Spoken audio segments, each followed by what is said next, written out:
Hey guys, welcome back to another episode of the Jays Fit Down podcast. I am your host, Jaden, and today we're going to be recapping week one of the 2024 NFL season. A lot of very interesting games that we had, starting with the Chiefs and the Ravens last Thursday night, to kick off the year with the Kansas City getting that win 27-20 over Baltimore and Lamar Jackson. Once again, in their AFC Championship rematch, and just a lot of great matchups, to talk about here, and we'll do that on the show this morning. But before we get into that, make sure you guys hit that subscribe button in the right corner of your screen, and just please, we would appreciate the support, and thank you guys for joining the Jason Down family. And we will always be posting everything like that. So make sure you turn on those post notifications as well. Follow us on the socials, whether it be on Twitter or X, Instagram, and TikTok. And also check us out on Spotify and Apple Podcasts and all other audio podcast platforms. That's where we are. Jay's Fifth Down, ! That's where you'll find us. I have to make another audio podcast account because Spotify was tripping and wouldn't let me log into my previous one. So I had to make a new one. So it's just Jay's Fifth Down with an ! So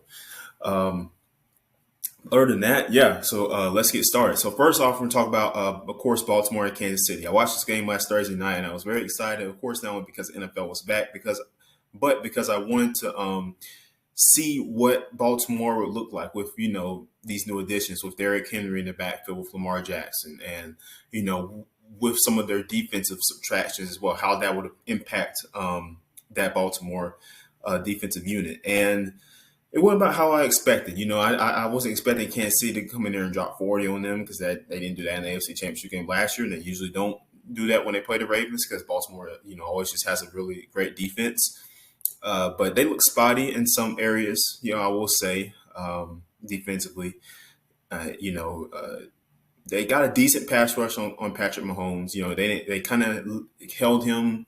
They didn't let him explode for a huge game, which is always a plus when you play Pat. But at the same time, their Kansas City's playmakers, when they got the ball in their hands, they made plays, particularly Xavier Worthy. And, he got a carry on like an end around, and he took it all the way for like a touchdown. And I was like, oh yeah, this dude's quick, and he's going to be a problem for a lot of teams this year. And they got him involved early and often, which is what I was expecting them to do. You draft a guy like that, plan is you should get him the ball early and often. Travis Kelce and Isaiah Pacheco didn't have huge gains, but the thing about that is like now you're able to trust that you can rely on some of your other targets to make some plays for you. Whether it be again Worthy, Rashee Rice had a decent game. I'm sure eventually they'll get Juju Smith-Schuster more into the fold like he was a couple years ago when they won in their Super Bowl. He had a decent season that year for them. So just things like that. And offensively for the Ravens, Lamar Jackson had an excellent game. I can't really blame this on him. He had over 100 yards rushing, passing. He just played a phenomenal game. He had a great couple of plays, particularly one to Isaiah Likely where Lamar scrambled outside the pocket and he just tossed it up to Likely in a place like that. He knew only he could get it. And it was just a great play all around, and Isaiah took it for a touchdown. That was a very, very good play. But I think just offensive line has got to be better for Baltimore, and that's probably going to take some time for him to gel a little bit. Because Jackson was running around a lot, moving around a lot more than he should have been, and they strangely enough, Derrick Henry had got some touches early on in the first. He got his touches in the first half, but really in the second half they didn't give him the ball much, which was a little bit of a question mark. And so I was wondering what that was about because it's like, I know the offensive line wasn't playing their best football, but you get a guy like Derrick Henry, you need to figure out ways to get him the ball more, and so that's something that I was wondering why they didn't do much of. But regardless to say, the Ravens left with a loss, and it will be interesting to see how they move forward throughout the rest of the year and how they bounce back from that. So some other games of interest to me, of course, the Bears and Titans was a good game. I mean, Tennessee had a 17-0 lead. Chicago offensively did not play well at all. Caleb Williams only had 93 passing yards, 14 of 29. in that game. 48 QBR, not very good for him. But the defense for Chicago stepped up and they forced 3 turnovers. They, were getting to Will Levis a lot, pressuring him, and they won the Bears the game. 24 unanswered points after that 17-0 lead by the Tennessee, and they gave it up. So these are things with the Titans that, it's like this team, Tennessee. I think a few people were riding them completely off.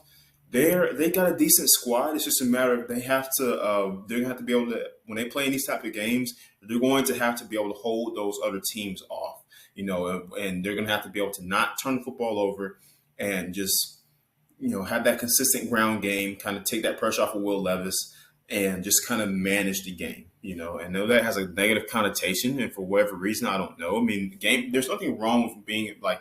I don't know why people say it's like game managing. There's nothing wrong with that. It's like game manager quarterbacks.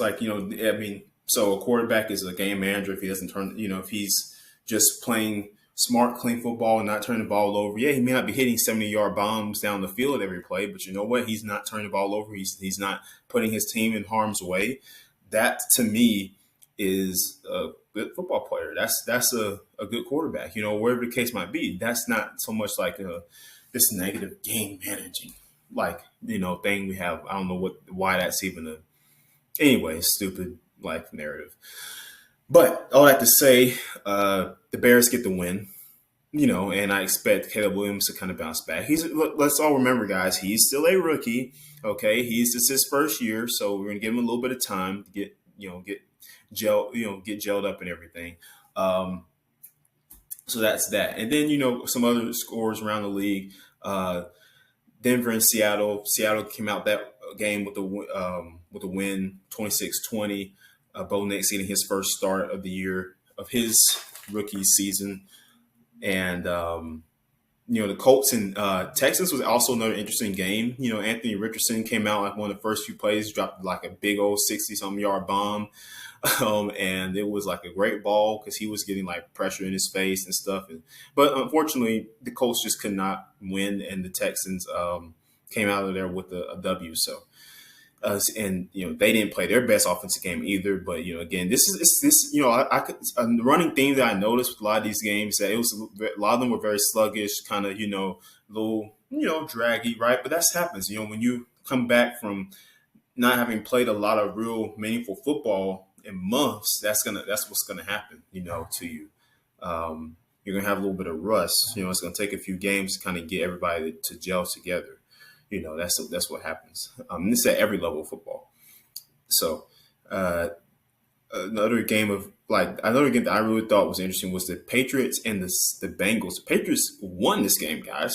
16-10. Now I know Cincinnati usually just struggled every year, as far as in the beginning of the season, they always struggle for some reason.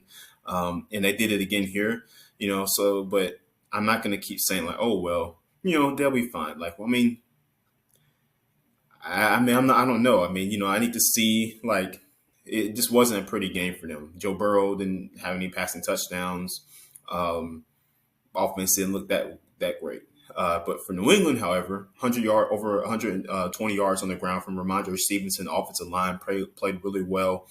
They were moving people, made some great plays defensively. Kyle Duggar had a few great plays, So Patriots got here with a win, which is huge to do, especially going up there to the jungle like that, in that tough crowd, in that environment, getting a win over the Bengals. So kudos to them on that. And